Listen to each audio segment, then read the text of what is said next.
Hello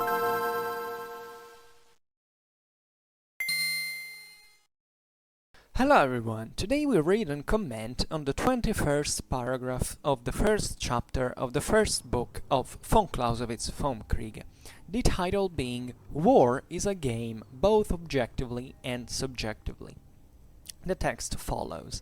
If we now take a look at the subjective nature of war, that is to say, at those conditions under which it is carried on, it will appear to us still more like a game.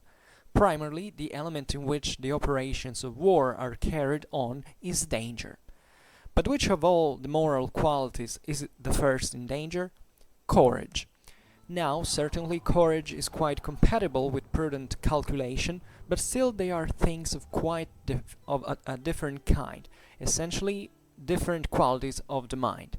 On the other hand, daring reliance on good fortune, boldness, rashness are only expressions of courage, and all these propensities of the mind look for the fortuitous or accidental, because it is their element.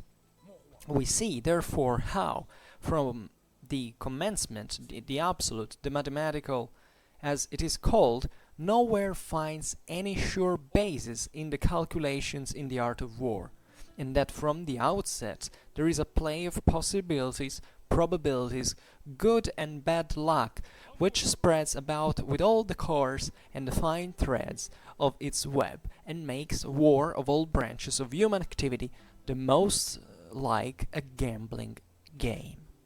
So another beautiful paragraph, still short ones, that we will soon exhaust, by the way, because with the second chapter we'll enter into something much more consistent every time. Nevertheless, are very, very important. They're fundamental because they tell us now the essentials. So here von Clausewitz, as you have noticed, especially from the last part of the paragraph, is deducing the reality of war in its essentials, having almost completely overcome that the initial abstract mathematical absolute, as it calls it, dimension from which he had started to demonstrate ex absurdo what in fact reality is. And here he stresses naturally the importance of the fortuitous, the accidental in war. That is fundamentally what makes any kind of absolute mathematical approach vanish, and makes of war this play, this game, as a matter of fact, of possibilities, probabilities, good and bad luck, that therefore compenetrate war in all the threads of its web. He uses also these beautiful metaphors that we're all thankful for to him. So let's go by order anyway. So from the title you immediately understand it's a very thought-provocative statement. You know, war is a game, both objectively and subjectively, right? Here I believe that the objectivity and subjectivity mostly has to do with the because if you had said war is a game, point. So when you say both objectively and subjectively, you're still saying in any case, basically. But here it's important because it's stressing the subjective dimension of war that exists. You can try to look at war objectively in the sense of absolute projection of your understanding. Well, the war on war in its omnicomprehensive character fundamentally. But still, war is fought from one side or another. So that is always subjectively. And the problem that we have hinted at in the previous videos already, that is that will be explained ahead by von Clausewitz, is that most of the times the subjective perspective is the only one we get into war.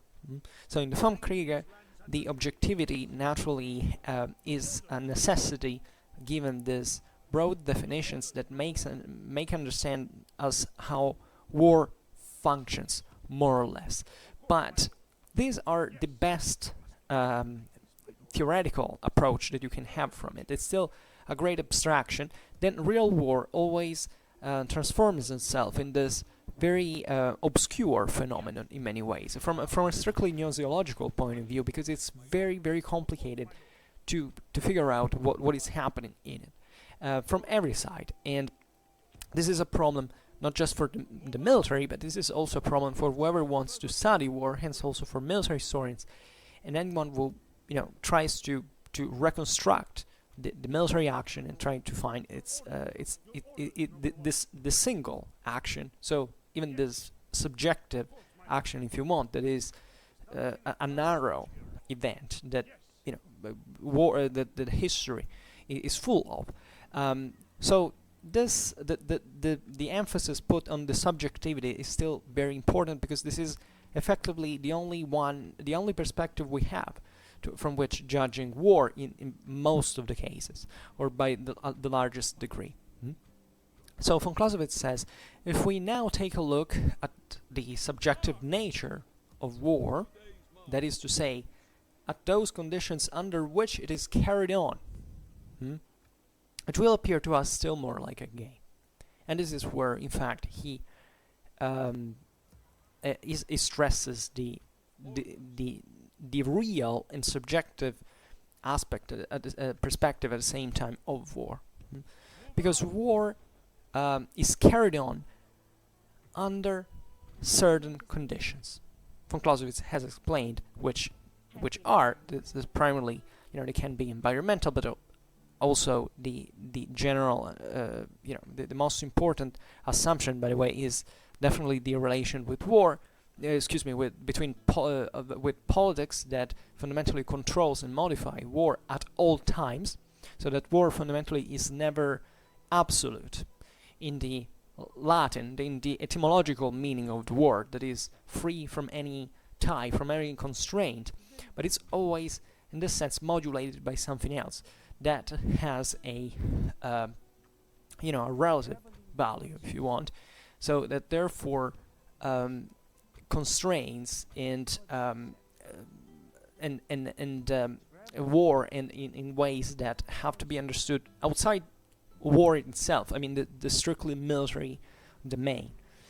And he says, the more we observe war, therefore not from the original primordial clash that we had hypothesized of the two wrestlers that just struggle for each other, just to compel each other to their own will at its fullest,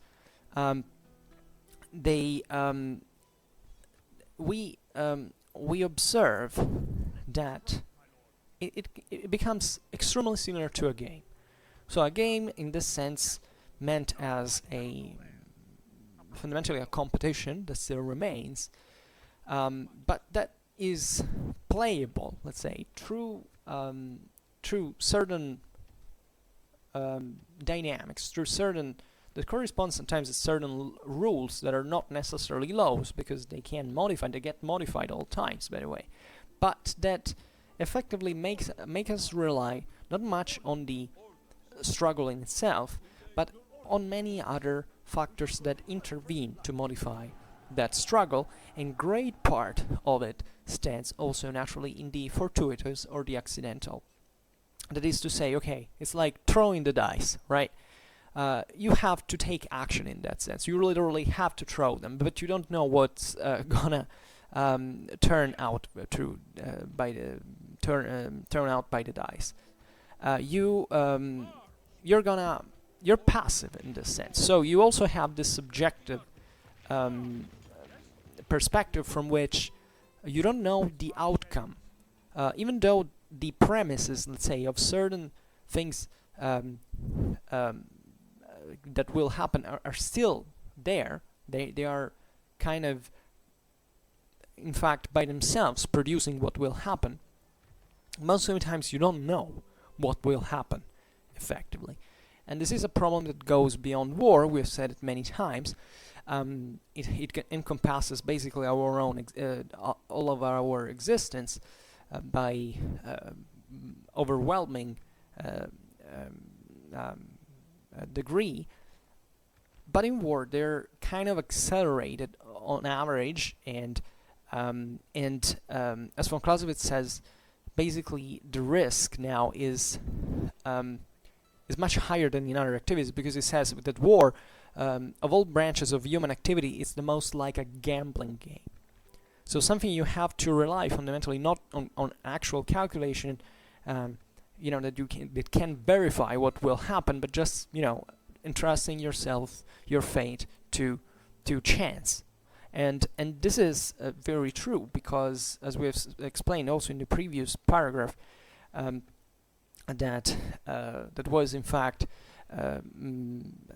themed on chance, and on how war is it's least of all deficient of it, basically.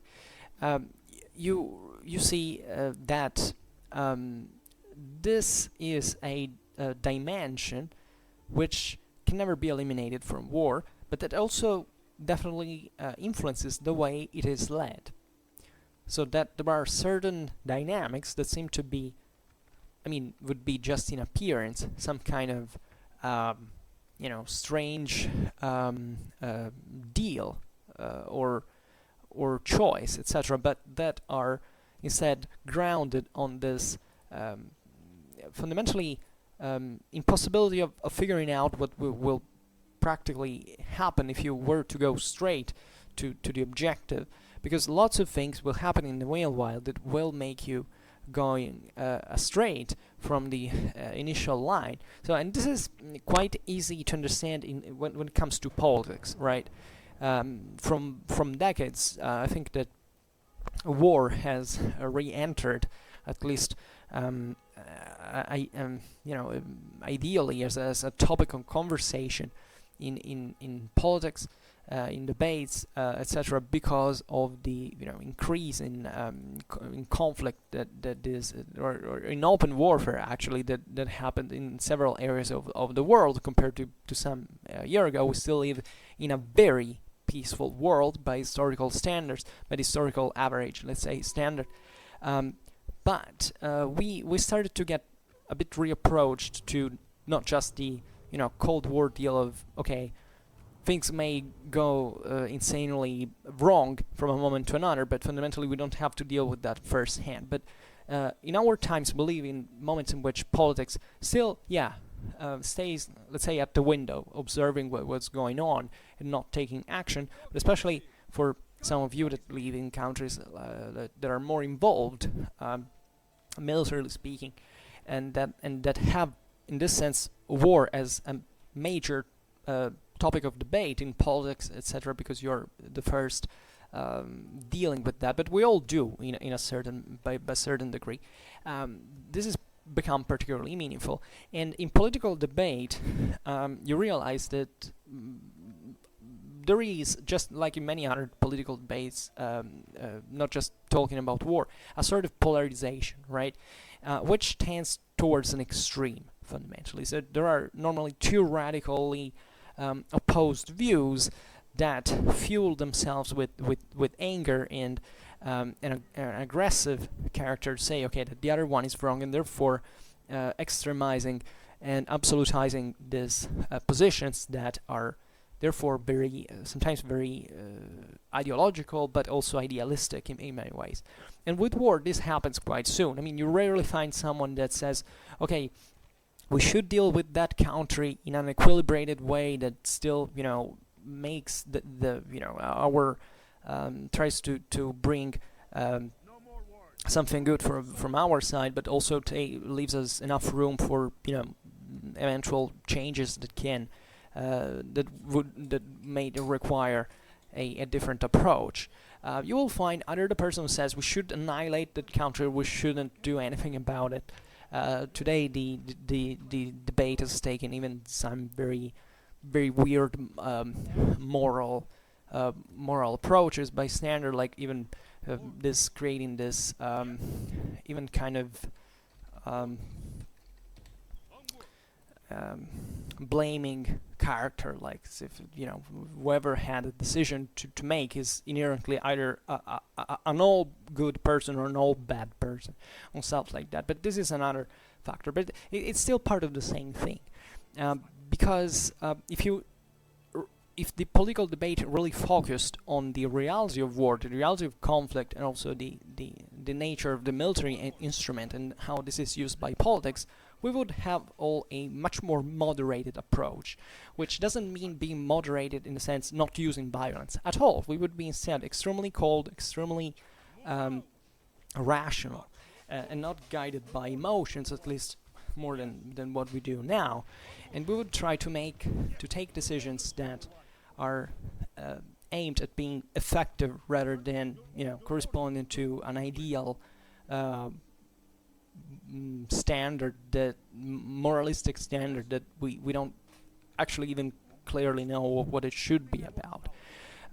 This naturally has to do with, I believe, part of the regression of our intellectual development in terms of, especially of living in a world that is too well off by certain standards, doesn't put us on pressure more than much. Therefore, we need to invent things that are not true. Before, I'm not saying before people were more intelligent or more educated.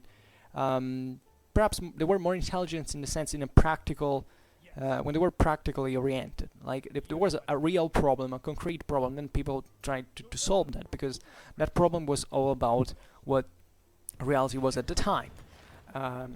Today, these massive problems fortunately do not exist anymore, but people feel legitimated at this point to kind of losing any standard and saying, okay, whatever I feel it's a problem, I will make it one, and therefore really causing problems where these are really non-existent, and really inflaming the political debate with violence and hatred and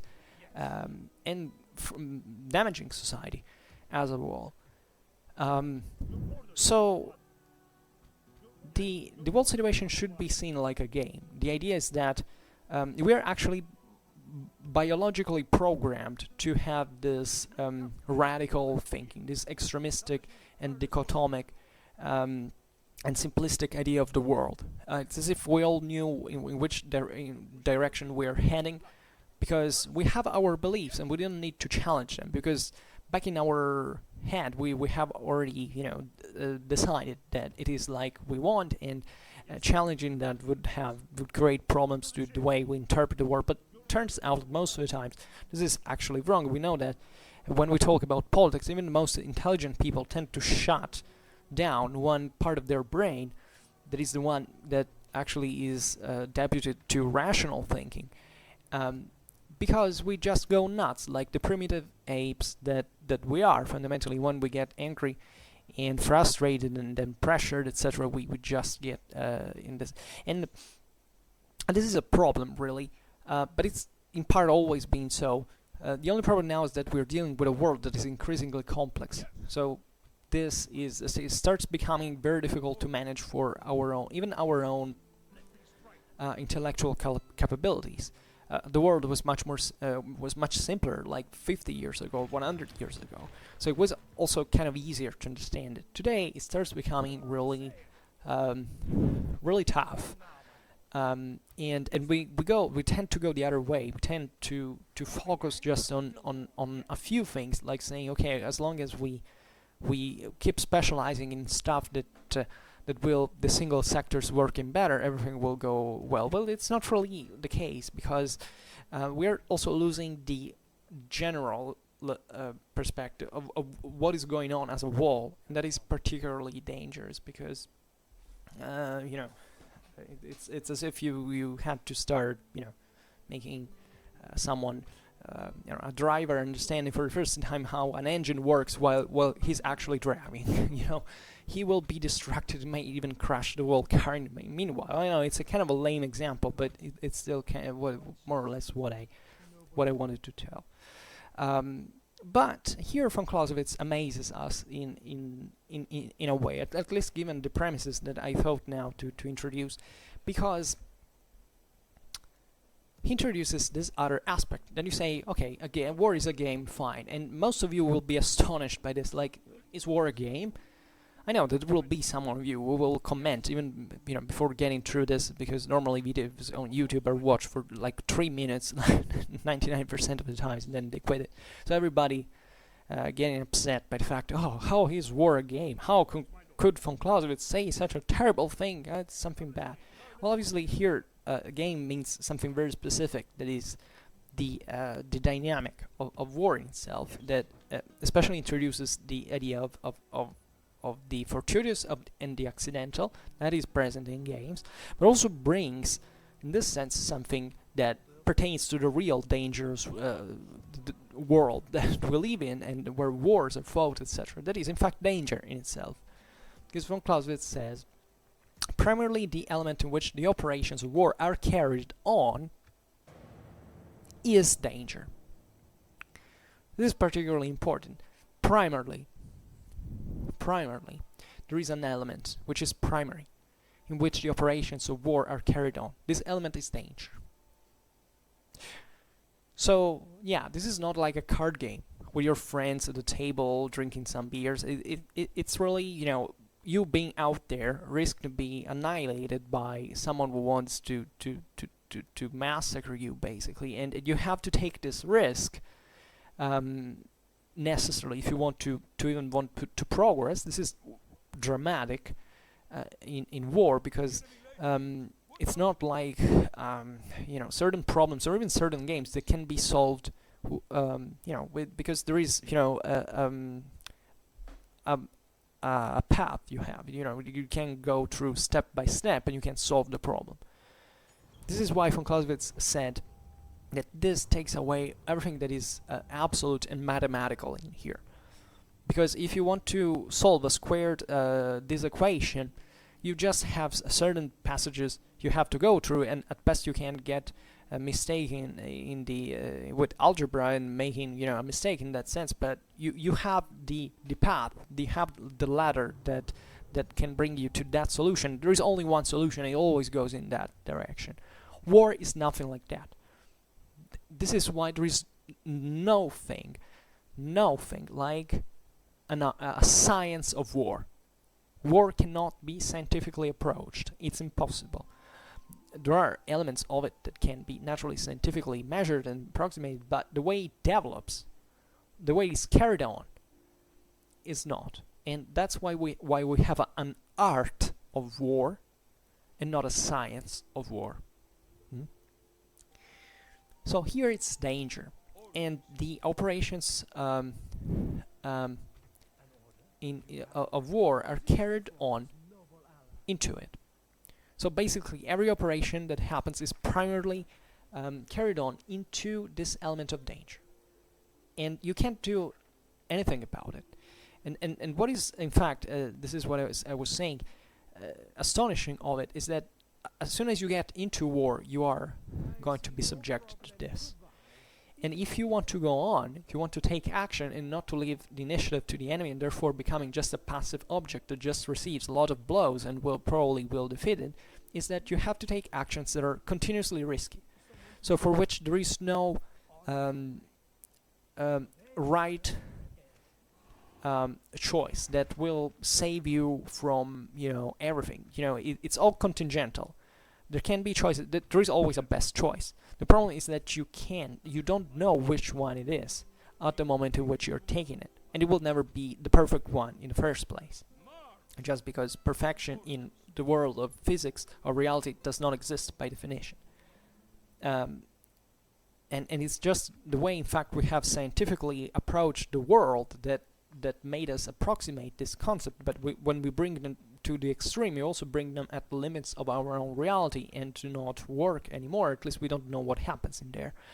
War is it's eventually like that. It's an extremely complicated system that nobody can sort out. Not even the most refined machine will ever done this, because it goes beyond the limits of the same human intelligence. And this is not a matter of, okay, well, I will explain why I think that artificial intelligence will never reach to levels, but we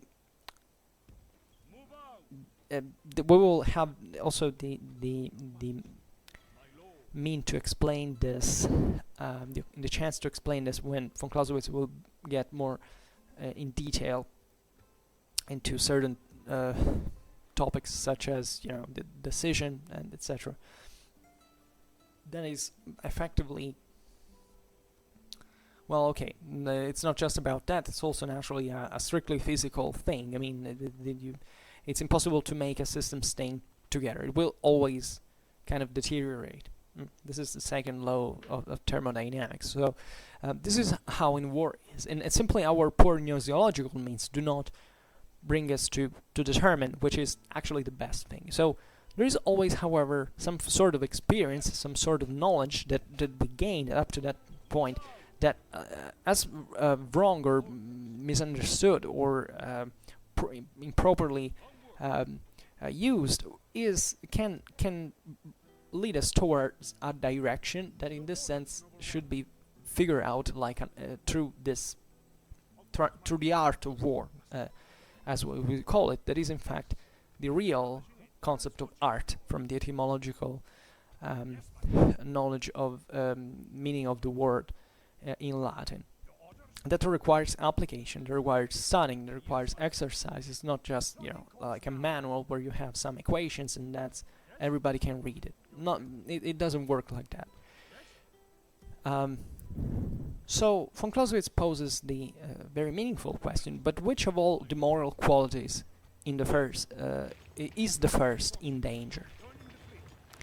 Von Clausewitz brings in the moral qualities. Now, he doesn't actually explain that much now, but he will do it later in the work, and we will see how important this is for war, and because human nature has these intrinsic qualities that can vary from individual to individual, and they're very there are several, and their in intensity and interaction really generates what makes us ultimately all different individuals, and therefore every individual has a different approach to certain things. But definitely the first moral quality in danger is courage. Courage. So von Clausewitz says, now certainly courage is quite compatible with prudent calculation. It is true. But still they are things of quite a different kind, essentially different qualities of the mind. This is particularly true. This is also what he will explain eventually, but it's self-evident. And while courage has to deal with this, in fact, acceptance or reliance on the fortuitous and the accidental, the prudent calculation has instead a kind of a rational,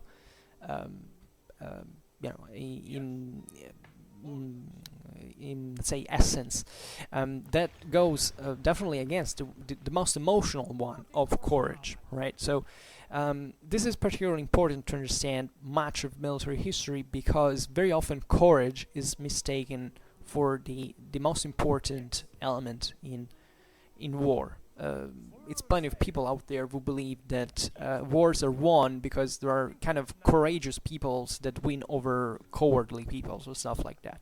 Courage, as a matter of fact, and this has been brutally showed by history, is not sufficient to win a war. It's not even the first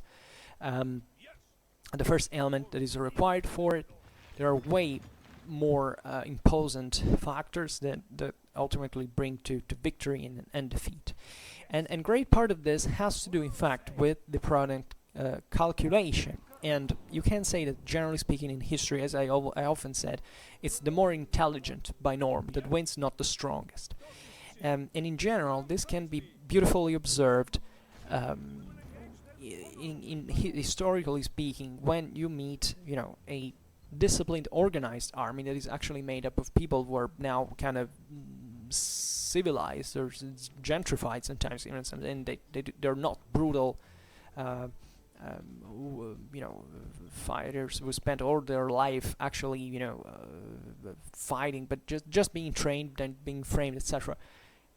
That repeatedly win against armies of primitives like tribal peoples that still rely on this warrior ethos of the idea of the individual charisma and courage and physical prowess and individual value, that instead gets defeated inexorably by collective training, things like collective training. And this is self-evident, like, it's the formation that wins against the individual. Then maybe if you pick at parity of numbers, the the fighters that make up the discipline formation, maybe individually they're kind of weaker than the guys that they have in the front. They're maybe even individually better trained at a strictly individual level and not at a collective one. But the disciplined force crushes the individualistic-minded one. Let's say the non-trained, not collectively trained one. So courage, in this sense, is a cheap value. I mean, it's definitely something that humans can. I mean, individual courage is boundless, I believe. I think studying military history, I never found. It's actually rare to find someone who. It's much easier to find histories of courage than history of fear. This might be because, let's say, of cowardice, because or at least they're parity in many ways. Naturally, this also has to do with the I'm sure it's not actually parity, but this has naturally to do with the way it echoes in history, in the sources, etc. But definitely, courage is a cheap quality. You can find plenty of basically all the peoples in history went there on a battlefield to fight and get slaughtered, right? The way it happened was not because of how courageous they were, but how skilled they were, how led they were, how trained they were, how fed they were, how armed they were, and generally speaking, courage is something that you can train someone to have. That's why discipline is used, because effectively now we're getting into we're digressing once again, but that's in a nutshell what training serves for. It's not just a strictly mechanical thing, it's also setting your mind on that mechanical movement that doesn't take into consideration emotions, or at least tends to minimize them, just to make you work effectively like an automa. This is particularly interesting because it's a sort of dehumanizing process. I mean, the idea of discipline and rationalization, it's counterintuitive, it's counterinstinctual in many ways, because courage at this point is taught as a not just like an emotion, but as something you simply that you don't even realize to have when you operate in a formation. You don't consider the war risk overall. That's how effectively troops are trained, to just keep doing what they have to do while they are in the mess, because as long as they follow the instructions, they're gonna get out of there alive, and as long as you keep them busy to do what you have trained them for, that should in part suffice. Naturally, courage is also needed in every kind of situation. Every trained professional has to be courageous as well, but it's still not the most important element of it as an individualistic push in order to win a war. What von Clausewitz here uses courage for is essentially opposing it to prudent calculation, because effectively in every fighter there is a certain amount of courage and a certain amount of prudent calculation. That's how human means are made. But they are compatible, as von Clausewitz just stated. They are compatible. They effectively coexist, but still they are things of quite a different kind. So it's like the inhibiting and de-inhibiting something, right? They counterbalance each other in some measure, because you can't be just a prudent calculator, because otherwise you wouldn't do it literally anything. You can't also just be courageous, because otherwise you'd be dead after 1 second, fundamentally. So it's this eternal struggle, but still they are different in kind. So they also operate on different levels, and one is rational, one is emotional. Prudent calculation is rational.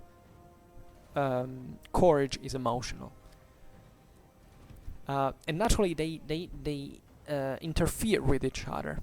So you're not two people in one. You're just the same organism who has two different pushes. They are also very difficult to counterbalance, as you understand, especially in certain situations. But there's still different qualities of the mind, as von Clausewitz tells them. Then he says, on the other hand, daring reliance on good fortune, boldness, rashness are only expressions of courage, and all these propensities of the mind look for the fortuitous or accidental because it is their element. So, in other words, courage is just needed in this sense, in danger, to be able to take those risks. It doesn't teach you to solve the problem that you can come across during after that choice, let's say when you're carrying out the action, but it's still necessary, because without this reliance on the fortuitous and the accidental, you can't you can't do anything in war. So it's always like, it sounds kind of a bad decision. Well, okay, yeah, but we can. There may be other reasons that will bring us to take that risk, because we accepted it fundamentally. And this is particularly important because aside the individual fighter perspective, let's take it from the side of the government. So ideally, even the individual that has to take one action and use violence, well, that's a bit what von Clausewitz was talking about in the other paragraphs. You have to assess this risk. Is it worth it? Is it not? And decide whether to take action or not. In many cases, even to exercise violence or not. So this happens once again in every field of human interaction. If you really stop thinking about what you're doing right now, just listening to my videos, for instance, you will say, what the hell am I doing? Is it rational what I'm doing? You just think it two or twice. You think, maybe I should do something else. Maybe I should work. Maybe I should spend a more productive time. But you will still at this point be listening to me. So the point is, why are you doing it? And you realize, and we know this, that effectively humans make a lot of irrational decisions that are based partly on courage, because you basically say, I don't care that I have a finite time on this earth, and I still want to take this, to lose this time, because I don't care what will happen next, when I will have really to deal about the problems, as long as now I feel kind of nice and good. And this is the way we tend to behave. So everything has an economical assessment that is not entirely irrational. So this is not entirely irrational, and that forms a sort of hierarchy of necessities that we try to order and to organize our lives according to. So in war it's a bit like this. There are kind of bad reasons for which doing things, but still there can be good reasons within the process in which they're carried out, and vice versa. So there are good decisions, but you may screw everything up because you effectively don't know how to take action, where this is particularly important. That's why courage is a bit a double-edged sword, because effectively you need it, but at the same time it can put you into trouble. And just remember that in every human action there is a component of aggressiveness in many ways. That is, everything you say, everything you do has in it a degree of conflictuality, effectively.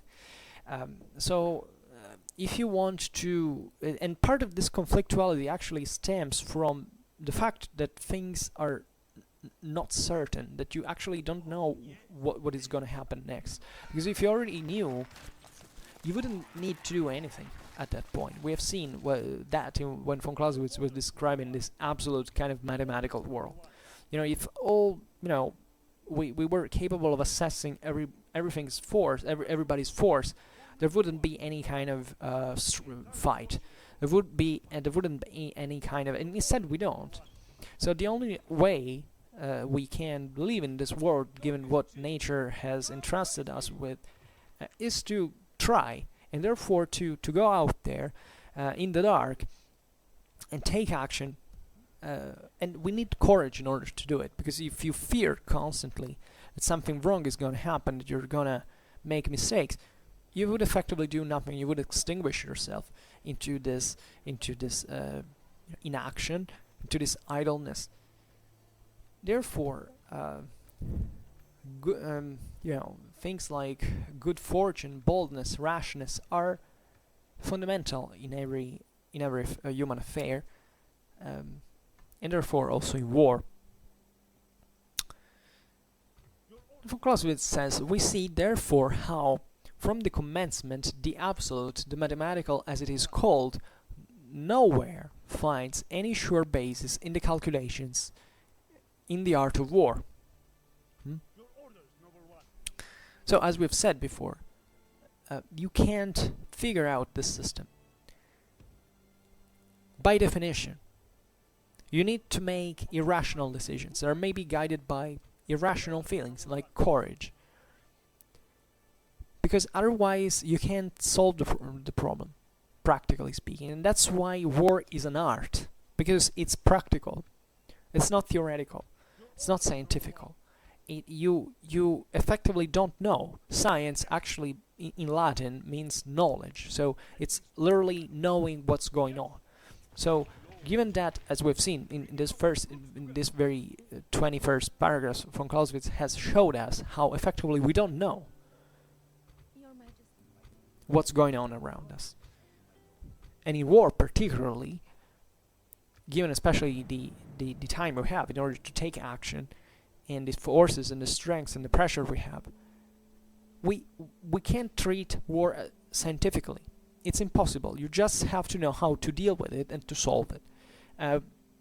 Just remember, as always, that von Clausewitz is writing the Vom Krige because he theoretically thinks this as a concrete problem that he had himself when Prussia was conquered by the French, and where the Prussians had been soundly defeated, and the point was, why did this happen? And this theoretically, now von Clausewitz was writing this after the Battle of Leipzig and the Battle of the Nations, and after the French the French Empire was effectively defeated. But this thing could happen again, also because Prussia at the time, it kind of had a good military for a while, and it kind of before the reforms of the 60s, etc. It was not actually a great power, but it had, by the way, this glorious tradition with Frederick the Great and all this stuff. So this idea of taking action to solve the problem and to be prepared to something that effectively at that point could bring your homeland to her knees, well, was something very important. Von Clausewitz is writing this treaty because he believes that this can be useful to actually win a real war, not in order to make it. He's not telling go out there after you've read my book and my work actually and go make a war. Von Clausewitz doesn't care. Von Clausewitz was not a warmonger. He was definitely a very thoughtful and considerate person who had experienced war on the hard way on his skin, and definitely wasn't wishing for that to happen anymore. But guess what? Wars happened. We know between 2019 and the beginning of the 19th century what happened in the meanwhile in the world, and this has been useful actually, because many political military leaders were effectively Clausewitzian and obtained several successes because of having understood the Clausewitzian theory. So this is a strictly pragmatic work, and it's fine to read this 21st paragraph because it's effectively the one in which von Clausewitz shakes off the chains of this mathematical abstraction to say, look, that war can't be interpreted like that.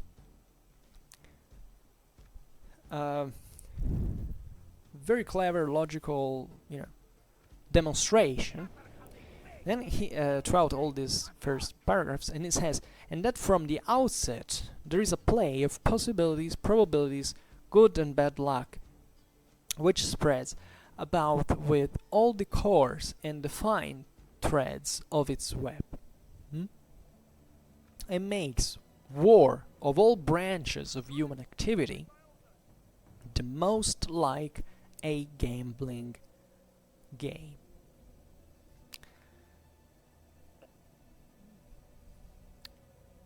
So,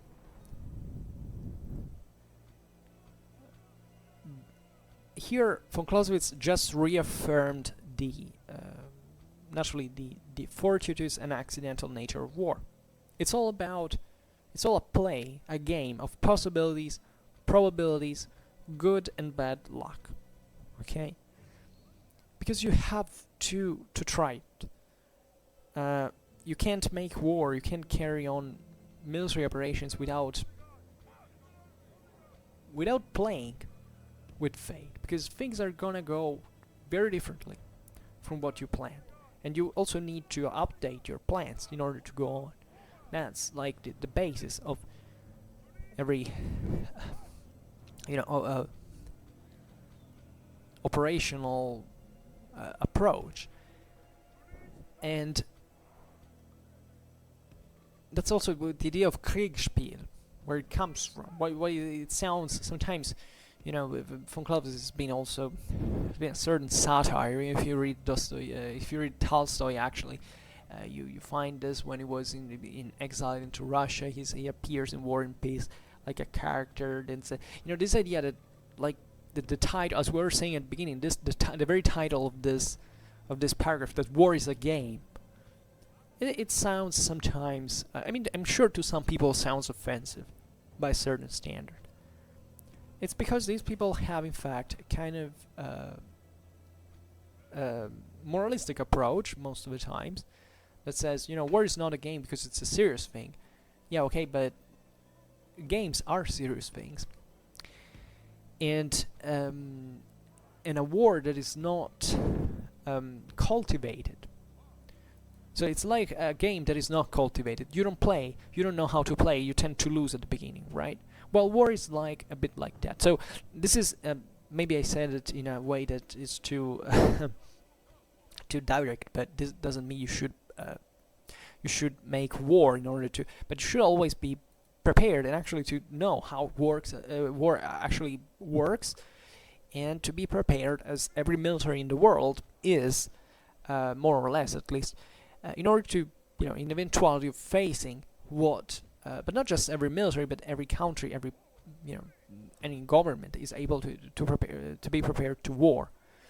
And that's the reason why we have armed forces. It's not because we are bloodthirsty murderers in Nuce, but it's because, human societies effectively work in the way we know, and we need an armed force in order to, be ready theoretically to take action, whether it's offensive or defensive. And this also has naturally many other, it's relative in many ways, and still it's politics that primarily has the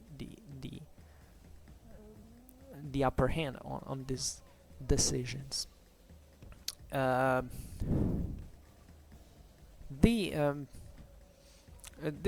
is also this beautiful metaphor that says that these characters, possibilities, probabilities, good and bad luck, spread with all the coarse and fine threads of its web. So here von Clausewitz has this beautiful plastic metaphors that is made in a web, like, that is constantly permeated with this fortuitous and accidental character. It's never devoid of it. It's always full of it, as a matter of fact. and it never ceases. So this has to do with danger inherently, as we've seen. As well, or better, danger is the element in which these factors make the situation more serious. So it's definitely, war is a game, and it does work like a game, but it's an extremely serious game. Whoever thinks that games are just for children, pretty stupid person, indeed, and we all know it. But games have also to be clearly understood, and naturally war cannot be reduced, in fact, to a war game as we see them in reality. Definitely war games exist even in the military. I mean, in the idea that, let's simulate what would happen if anything, because you need maybe a plan to to adapt to, where that you can already have plan. In fact, before something happens, you have a track to fall back on. But the idea is that war games, and this is just a parenthesis, actually, what we call as war games are just a very they're counterintuitively the exact opposite of what the approach to war should be, because war games normally tend to simplify reality.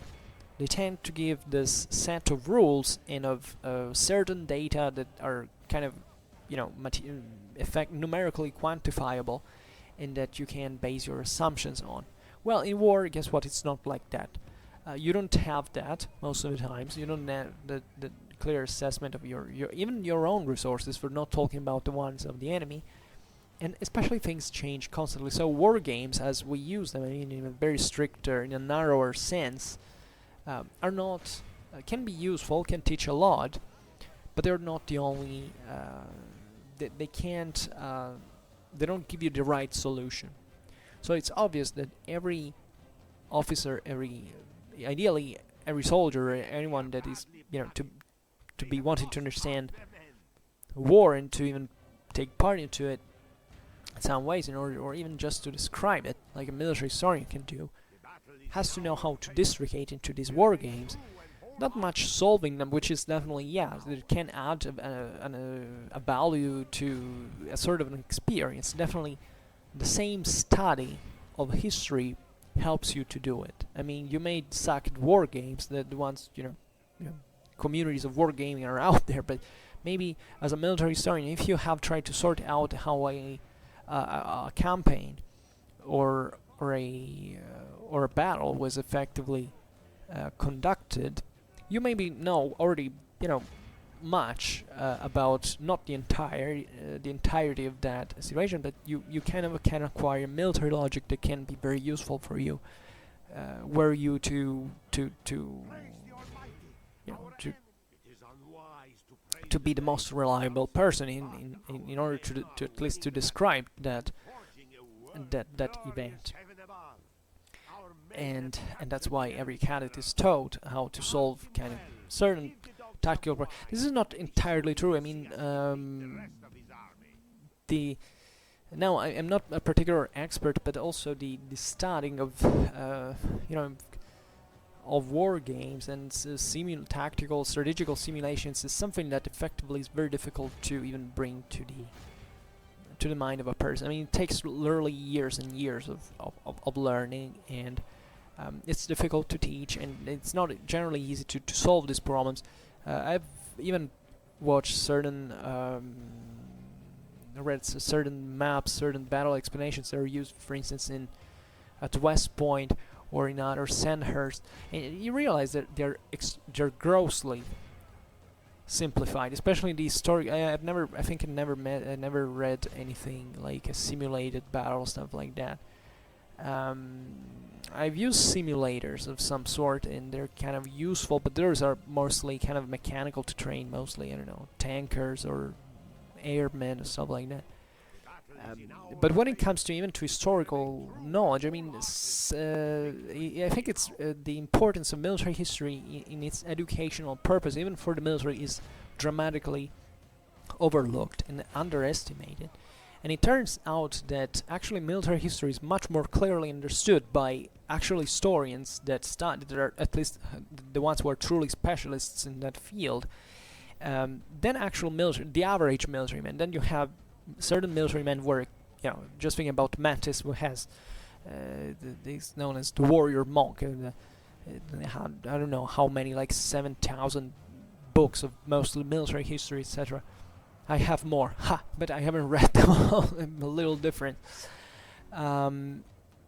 Just for saying, but it's still important, because sometimes you hear, in fact, in debates in the military, etc., all around the world, even for international, I think about NATO and this international relations, etc., that there should be an augmented strategical culture to be given, at least to the professionals of war. That is difficult to acquire. It is difficult to acquire even into the military academies. And this creates problems, naturally, because eventually, cadets are gonna make a career. They're gonna become, generals if they are lucky or able. But let's say that those are the people who are effectively going to handle the military business, the military affairs, at least on the field, and having someone who has a real strategic culture is particularly important. And I hate personally how in the civilian world this is grossly oversimplified. Like, a general should be just like a weird kind of egomaniac, aggressive person who knows what to do in terms of sheer decisiveness, and kind of trying to shift the whole thing on the lack of on the emotional side. Like, right, that person just have to have cold blood. Well, no, it doesn't just have to have cold blood. It's definitely an extremely important quality, but it also has to be an extremely smart person, extremely intelligent person in the tourist meaning of the word. So this in part reflects the problems, in my opinion, that we have still as a society, as a civilization on average, to approach the idea of war, for which war studies and strategical culture pertain just to a very few people that actually do not even make a very thick cohesive net, and that they're usually specialists, sometimes not even military men. And that for the wide majority of the population, everything about war remains rather obscure and is only dominated in its judgment, in unavoidably judgmental side, I would say, by an emotional approach. Like, war should be just about how you feel about it and not actually understanding how it works. Because we have attributed a too ideological value to the ideological meaning to the word war. I mean, sometimes just the word, because it evokes nightmares and problems and disasters and massacres and genocide and all what the worst that human civilization has been able to produce. But at the same time, nobody, and this is why the Clausewitzian dichotomy is so important, because if you don't understand that came from politics, not from war, you're gonna effectively do the same things all over again, because you're blaming war that is just a mere instrument, and not politics, and morality and ethics, which is actually the field where things were decided. And history proved this to us, because if you really want to exterminate a people, you don't need to be an industrialized power. You can do it, literally person by person. And this only depends on what you have in your mind. So that's where the problem starts. It doesn't start from, how many tanks or missiles or bombs you have. It starts from that can be very effective, by the way, even in its deterrent function. It really depends on effectively on what is the mindset you come from. So definitely this is a kind of an unsolvable problem, because pacifism is gonna exist always at the same time with militarism, and this is in let's say it can't come to an end, because there will be always an extremization of such positions, and the two things exist because of each other fundamentally. But this is what von Clausewitz is trying to tell us. Look, you should go beyond such ideas. You should get rid of pacifistic or militaristic ideas and just trying to focus on what's going on in the war you're going to fight. Because that's effectively the only way you can make a good of better, let's say, in the way the military instrument is used, that it's proper, because that's the only thing that is gonna solve eventual problems. Without violence, we would have not eliminated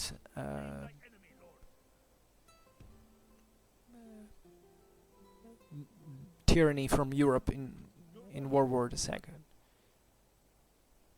So how can you blame violence in itself? We should learn to respect violence, because effectively it's one of the things that defines us as human, and it's our duty to be able to use it with also our intelligence and our mental faculties that are meant, in fact, to use what we are entrusted with. So this is particularly important. But the last phrase of the paragraph is very meaningful. Is definitely this conclusion that war of all branches of human activity is the most like a gambling game.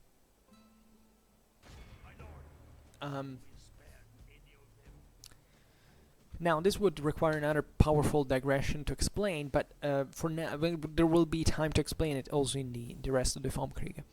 For now, it's kind of fascinating to comment on it from a strictly,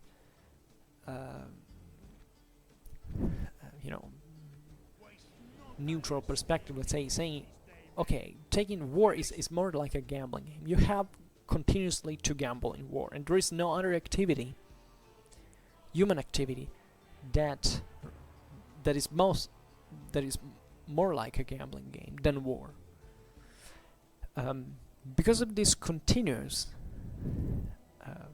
reliance on, and the reason, let's say, trying to explain this is that the forces that war puts into action are so strong and so violent, and they're so easily influenceable. It's like it has to do with the ability of your reaction as well. It's like, it's way more difficult to correct the direction of a car when it speeds very fast, right, than when it goes slow. Well, this is a bit like the same thing, because when war is launched, let's say at full speed, you don't have time to really change many of the things that are happening, because the forces involved into it are very strong, and at the same time the system is so large that it's gonna evolve dramatically, and plus it's gonna evolve not just on the base of a physical dimension, but also and especially on the base of would say,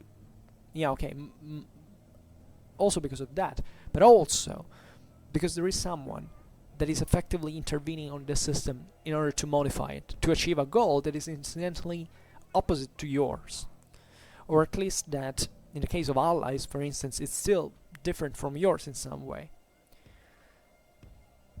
So this is extremely complicated, and if you want to look at it in an historical perspective, from an historical perspective, it's just think about what history of humanity has been relatively to war, to military conflict. Objectively, it's been war has been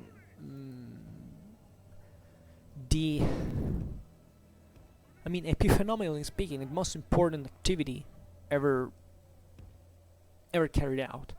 I mean, obviously, majority of people just spent human history what we call history, not prehistory, but just plowing the land, right? But what consumed most of that resources was effectively war, in many ways.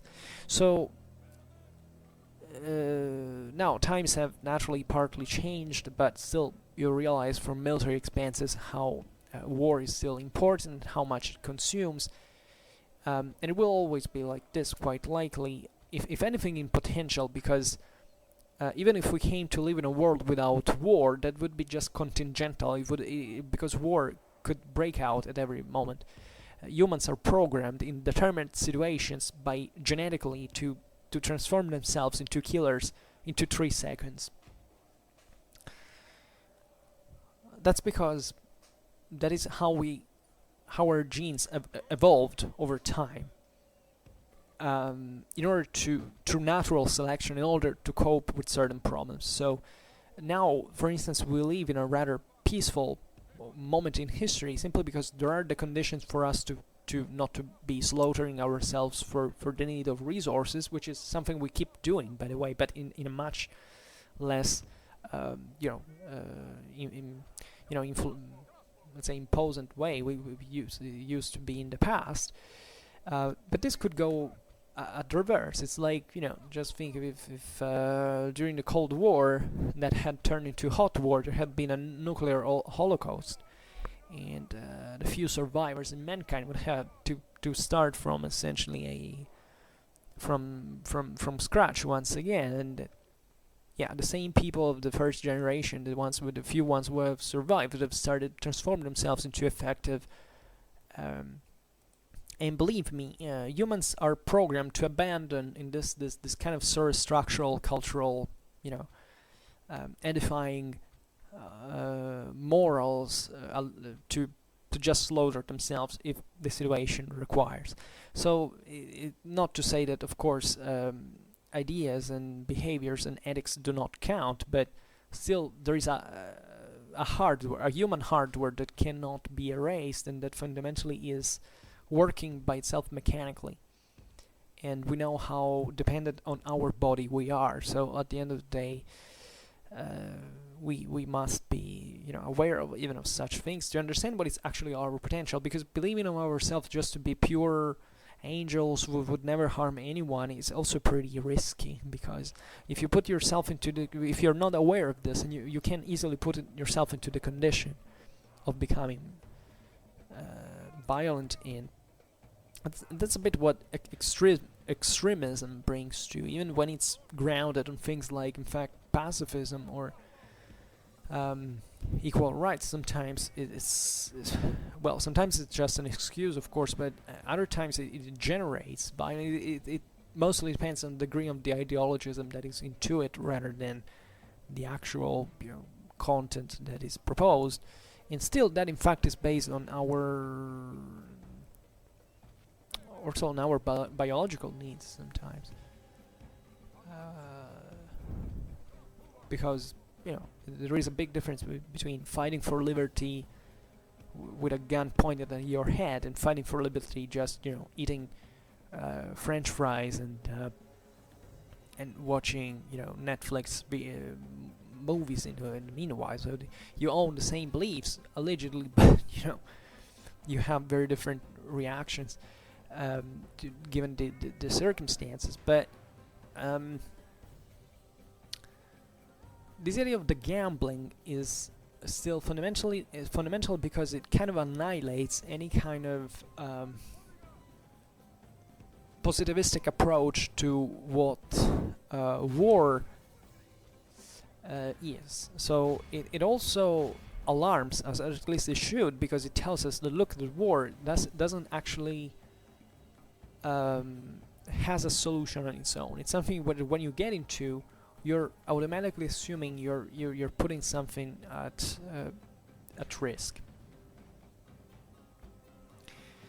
and it's in itself not a purely rational exercise. So theoretically, there is always kind of a rational component to war, because that's how, in fact, our societies manage to rationalize conflict and to organize themselves accordingly. so that we can reasonably say that our militaries, just like our governments, by the way, are pretty rational in the way they act, because they may have, especially governments, a political facade that naturally tells, okay, we want to act in this way, but when it comes to the hard fact of, the hard check of reality, that they have to take some directions that they can't be just purely ideal. So, well, war is exactly like that as well. So, but with the additional with an additional risk added to it, to the one that already exists into human activity, but that, as von Clausewitz recalled us, is the highest in every in every other human activity. So, yeah, a gambling game. Just put it like that. And it's also a mind trick, because the general approach to war is positivistic, in my opinion. I mean, the average person in the war truly believes, like, I equip myself with a bunch of guns, and there's an enemy. How hard can it be to blow him up? Well, just try to do that. Just aside from, actually equipping yourself and finding the resources for it and the guts to go out there to risk your life, see also what the enemy is going to do, and on which base you judge. We previously judged what the enemy reaction is going to be. Don't you know the enemy is going to do the same thing in the meanwhile? It's going to be posing a greater problem that reflects on you. That is reflected on you, and that you have to move again. So it's an extremely complicated. It's not, of course there are certain conflicts that are, kind of easy. There were wars historically that were fought to be won effectively or lost, but they're very exceptions. They're really exceptions, and even in those kind of easy conflicts, still sometimes there were certain margins, there were certain setbacks that, sometimes amazed those who were involved into it, because things can't really change, and it's complicated. And as I often say, in fact, wars are usually fought when there is someone who, at least even the weakest fighter, the weakest side, let's say, better, still has at least thinks to have some probabilities of victory, and that very rarely those are so slim that it's just like odds like 1/100. It's gonna be more substantial, and the risk there is pretty clear.